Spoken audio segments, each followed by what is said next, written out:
Eu li Memórias Póstumas de Brás Cubas. Então vamos conversar sobre esse clássico que me aterrorizava. Isso aqui é o tipo de livro que eu achava que eu tinha que ler no Halloween, porque eu ia ficar com medo. E é isso, eu li. E não deu tanto medo assim. Então, antes de começar o vídeo, eu vou pedir pra você se inscrever no canal, deixar o like pra fortalecer a nossa amizade e me acompanhar lá no Instagram também, que lá eu posto muita coisa. Inclusive, eu quase que fiz um diário de leitura, fui postando ali em primeira mão as minhas impressões sobre esse livro. Então, vamos para algumas considerações aqui primeiro, que eu preciso pontuar antes de começar a falar. Primeira coisa é que esse vídeo não vai ser bem propriamente uma resenha. Por quê? Porque eu acho que pra gente resenhar um livro, a gente precisa entender ele. Esse é o primeiro ponto. Não é que eu não entendi, mas é que esse livro, ele é tipo uma cebola cheia de camadas. E eu acho que eu tô na primeira camada, entendeu? Então, é um livro que eu teria que ver outras opiniões, estudar mais aprofundadamente sobre a vida do autor, sobre o contexto da época, para daí talvez ser minimamente capaz de resenhar um livro desse nível. Mas eu quero falar sobre a obra, eu quero falar sobre as minhas impressões e eu quero falar com você que tem medo de ler clássico. Porque eu já falei eu já falei muitas vezes que eu sou uma pessoa que tem medo de ler clássicos e por isso eu não pegava alguns livros. Foi assim com Orgulho e Preconceito, foi assim com Mrs. Dalloway, com O Grande Gatsby, então eu tinha um certo receio e aí eu tive que tomar um pouquinho de coragem para poder ler e não foi diferente com esse livro. Mas antes disso, uma das primeiras considerações que eu tenho que fazer é que eu li esse livro no ensino médio. Só que agora, fazendo essa releitura, eu tenho completa certeza que eu li esse livro fechado. Eu não sei como eu fiz prova de vestibular, eu não sei como eu passei nas provas de literatura. Gostaria de falar, o meu professor era muito bom, o professor Michel. Eu adorava literatura, ele cobrava essas obras na prova. E eu lembro de ter lido, eu lembro de ter ido bem na prova, porque eu era uma excelente aluna de literatura, mas eu li esse livro fechado com toda a certeza do mundo, eu não abri esse livro para ler, porque tudo aqui foi novidade para mim. Isso que, há uns 2, 3 anos atrás, eu li esse livro em HQ. Para vocês verem que quando a gente não tá com a cabeça pronta para receber uma obra, talvez ela entre por aqui e saia por ali, entendeu? Porque eu não lembrava de absolutamente nada, eu lembrava que o Brás Cubas estava morto. E era isso. Então, nessa obra, a gente vai conhecer o Brás Cubas, que é, sei lá, uma das pessoas mais fúteis, um dos personagens mais fúteis da literatura. E ele já começa o livro morto, porque são memórias póstumas. Mas ele deixa bem claro que ele não é um autor defunto, ele é um defunto autor. Então, ele resolveu escrever memórias, porque ele fala ali no comecinho do livro que era muito comum as pessoas deixarem memórias, e aí ele quis deixar essas memórias póstumas. E como ele escreve já morto, basicamente ele não tá nem aí, porque, tipo, tudo que ele escrever sobre ele, sobre a vida das pessoas, sobre qualquer coisa aqui, não ia mais mudar em nada. Ele já tinha ido de arrasta, então não ia influenciar nada realmente. Então ele escreve as memórias dele e ele já começa contando, porque assim, Brás Cubas era um cara da alta burguesia, um cara super de família influente, de contexto influente, tinha tudo pra ser a melhor pessoa do mundo se ele quisesse, e ele é um bosta. Basicamente, ele não faz nada na vida dele, ele não trabalha, ele não se casa, ele não gosta de estudar, ele não gosta de fazer absolutamente nada. E ele escreve essas memórias, talvez ali tendo na cabeça dele que ele era uma pessoa muito importante e que as pessoas iam querer ler essas memórias dele, só que logo no comecinho do livro ele já fala que 11 pessoas compareceram ao velório dele. Ou seja, era uma pessoa influente, uma pessoa de alta sociedade, que 11 pessoas compareceram no velório dele. Então, talvez isso até tenha sido uma ironia, né, do tão influente que ele era, do quão grande ele era, sendo que só 11 pessoas foram. Então, já no começo tem essa pegada. E eu confesso que eu dei várias risadas lendo esse livro. Esse livro, ele é cômico, ele é engraçado, ele tem cada tirada, cada ironia que só a genialidade do Machado de Assis seria capaz de colocar numa obra tão impactante, com tantas críticas à burguesia e à sociedade no geral. Ele conseguir fazer isso de forma, assim, com humor, porque tem vários capítulos aqui que realmente tu dá uma bela de uma risada. Mas então a história ela começa contando já o início da vida, meio que começa contando a morte, né, porque ele se apresenta como um defunto autor, e depois narra desde o início, assim, a juventude dele, e o livro ele não é linear, porque ele, no começo ele vai e volta, depois ele meio que dá uma estabilizada. dá uma ajeitada. Mas, no geral, ele vai indo, né? Conforme uma pessoa vai lembrando o que foi vivendo, ela vai escrevendo. Eu acho que foi meio que nessa pegada. Tipo, ele tava narrando a vida dele, só que daí ele lembrava de algum acontecimento e daí queria incluir. Então, eu acho que foi isso que aconteceu, porque tem alguns capítulos que dão essa volta, assim, mas logo já eu senti que estabilizou, que não ficou essa confusão. Mas, no geral, é um livro que você tem que ler com um dicionário do lado, porque eu não sabia várias palavras. Pra começar com o tal do emplastro dele lá. Eu já tive que pesquisar o que é isso que ele tá tentando fazer, porque ele tenta criar um emplastro, sei lá como é que fala, que basicamente seria o quê? Um xarope, um tônico, alguma coisa milagrosa. E, spoiler, ele fracassa. E aí eu já ali não sabia o que significava a palavra, então eu tinha que ler o livro consultando o Google, consultando o dicionário, porque eu não tava entendendo várias coisas, porque é um linguajar mais difícil, mas não é motivo pra desistir, tá? Dá pra continuar. E aí, voltando na narração, ele vai narrando as coisas da vida dele, aí ele conta que ele conheceu a Marcela e que o amor da Marcela durou 15 meses e 11 contos de réis, 11 moedas da época, o que nos leva a entender que a Marcela é uma prostituta. E aí ele gasta todo o dinheiro que tem com ela, ele gasta o dinheiro do pai dele, ele rouba o pai dele, tanto que quando o pai dele descobre, chama ele de, acho que era gatuno que fala, né? E manda ele pra Portugal, pra Coimbra, pra estudar direito, porque ele tinha que ser ministro. O filho dele, né, o Brás Cubas, tinha que ser um ministro, então manda ele pra Portugal pra estudar. E ali ele não tá nada feliz também, porque ele não queria fazer nada, entendeu? Ele não queria realmente fazer nada. Aí vai contando também um pouco da história. Ele conhece uma moça que... Vamos ver se eu entendi, gente. Pode ser que tudo que eu tô falando aqui é besteira, porque eu talvez não tenha entendido direito a obra. E já deixei bem claro desde o começo que eu não entendi. Eu tô falando pela minha percepção, mas pode ser que esteja totalmente errado. Então me corrijam nos comentários. Mas, pelo que eu entendi, ele conhece a Eugênia, que é uma moça que ele acha ela muito bonita. Ela tem cabelos bonitos, boca bonita, olhos bonitos. Ele beija ela, eu acho que ele, tipo, tira o bebê dela, ou perde o bebê com ela, mas ele beija ela, só que ele não quer ficar com ela porque ela é coxa. Basicamente é uma moça manca. Então, pra ver como ele era fútil, ele achou a moça interessante, bonita, tudo, mas não podia ter um relacionamento com ela porque ela era coxa. Então, ali já mostra a futilidade dele, um cara extremamente egoísta, tudo ele queria que beneficiasse ele, então ele não poderia ser visto em sociedade com a moça que ficava mancando. Então, ali já passa esse relacionamento, né? Não deu com a Marcela, daí não deu com a Eugênia. Aí chega uma hora que ele conhece a Virgília, que seria uma moça que ficaria prometida pra casar com ele. Só que por momentos ali da vida, por motivos da vida, ele não casa com ela e ela casa com o Lobo Neves. E daí, pelo que eu entendi, o Lobo Neves também é um cara do sistema meio político, né? É um cara que estaria ali pra ministro, pra essas coisas assim, é um cara influente no meio, e aí a Virgília se casa com ele. E aí o Brás Cubas vai vivendo a vida também, e daqui a pouco, do nada, ele começa a ter um relacionamento com a Virgília, ou seja, agora a gente tem uma conversa muito séria, que foi o motivo de eu querer gravar o vídeo sem eu estar preparada para fazer uma resenha.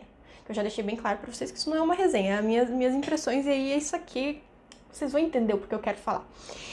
O Brás Cubas, ele conhece o Lobo Neves, ele tem uma afinidade com o Lobo Neves, ele frequenta a casa do Lobo Neves, eles são amigos, tá? E aí ele começa a ter um caso com a mulher do Lobo Neves.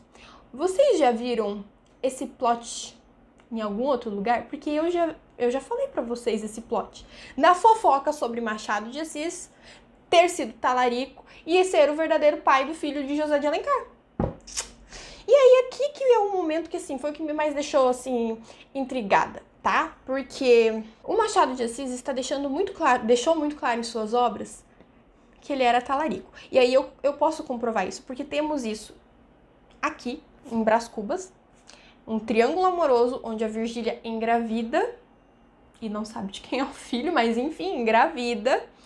E aí temos em Dom Casmurro o plot da Capitu traiu Bentinho, o filho é de Escobar.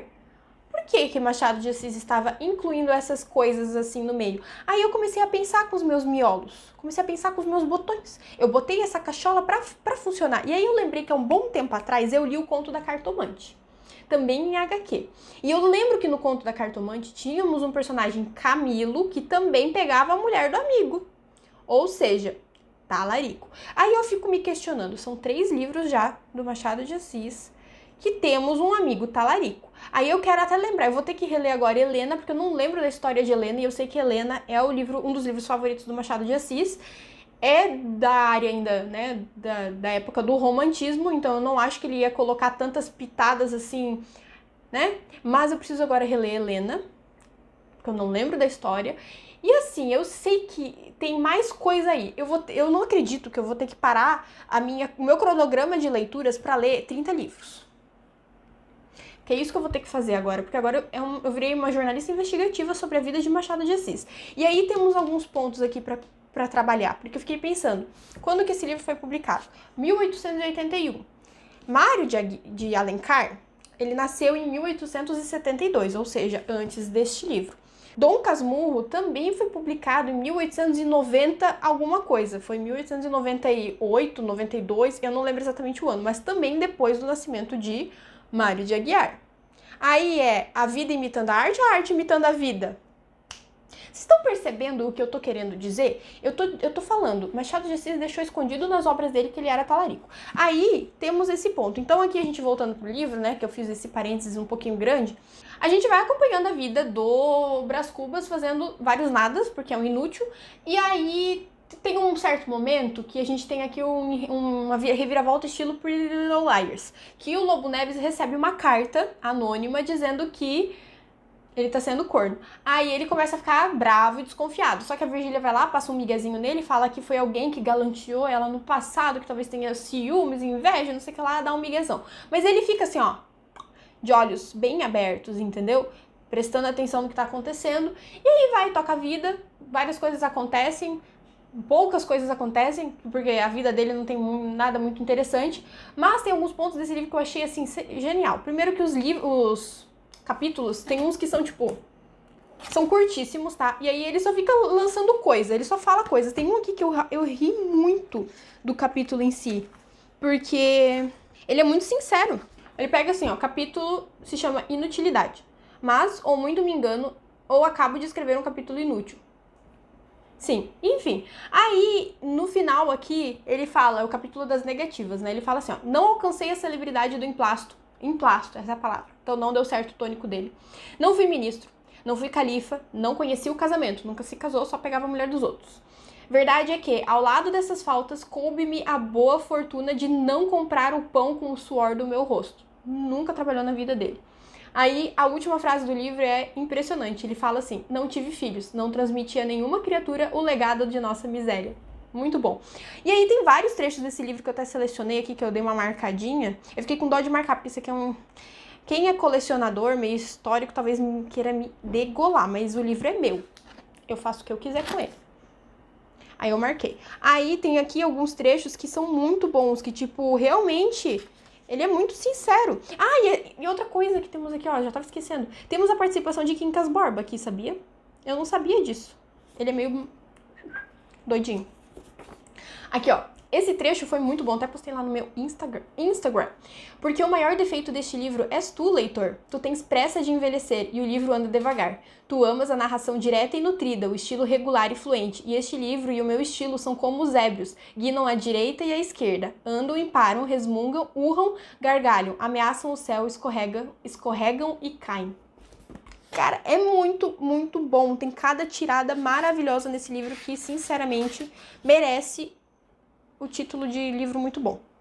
Aí aqui, ó, outra, só pra vocês saberem o que ele fala sobre a Eugênia, né? Por que bonita se coxa? Porque coxa se bonita. Tal era a pergunta que eu vinha fazendo a mim mesmo ao voltar pra casa de noite, sem atinar com a solução do enigma. O melhor que há quando se não resolve um enigma é sacudi-lo pela janela fora. Foi o que eu fiz. Tipo, ele achou a mulher bonita e interessante, mas não, pera lá, ela manca, não podemos ficar com ela. Mas enfim, esse foi o meu vídeo resenha, que não é uma resenha, mas eu queria comentar sobre o livro. Eu adorei essa leitura, eu gostei de ter gostado da leitura, porque isso quebra muita barreira comigo mesma para poder ler o restante dos livros sem ter tanto medo. Então esse é um problema meu com clássicos que eu estou tentando quebrar, e tá dando certo, então gostei muito de ter lido o livro, recomendo a leitura, é dificílima, tá, gente? Se a gente começa ali já achando que não é fácil, é um dos livros mais difíceis que eu já li na minha vida, mas você vai pegando o jeito, e assim, a gente tem o celular do lado, pesquisa, não entendeu algum termo, alguma palavra, pesquisa, sabe? Porque vale a pena. Eu vou começar lendo aqui o primeiro capítulo, só pra vocês entenderem como ele começa. Ele já começa engraçado, então já começa assim com um leve humor. O capítulo se chama Óbito do Autor. Algum tempo hesitei se deveria abrir estas memórias pelo princípio ou pelo fim, isto é, se poria em primeiro lugar o meu nascimento ou a minha morte.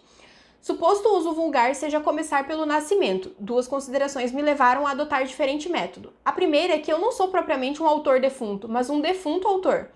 Para quem acampa, não é acampa, tá escrito A, espaço, campa, tá? Só pra...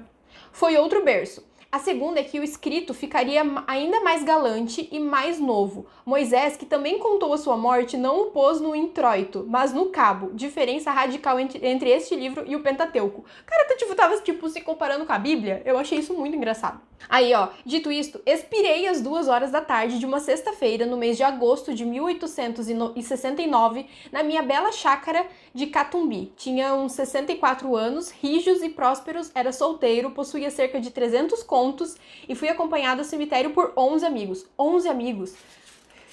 Verdade é que não houve cartas nem anúncios. Acresce que chovia, peneirava uma chuvinha miúda, triste e constante e tão triste, que levou um daqueles fiéis da última hora a intercalar esta engenhosa ideia no discurso que proferiu à beira de minha cova.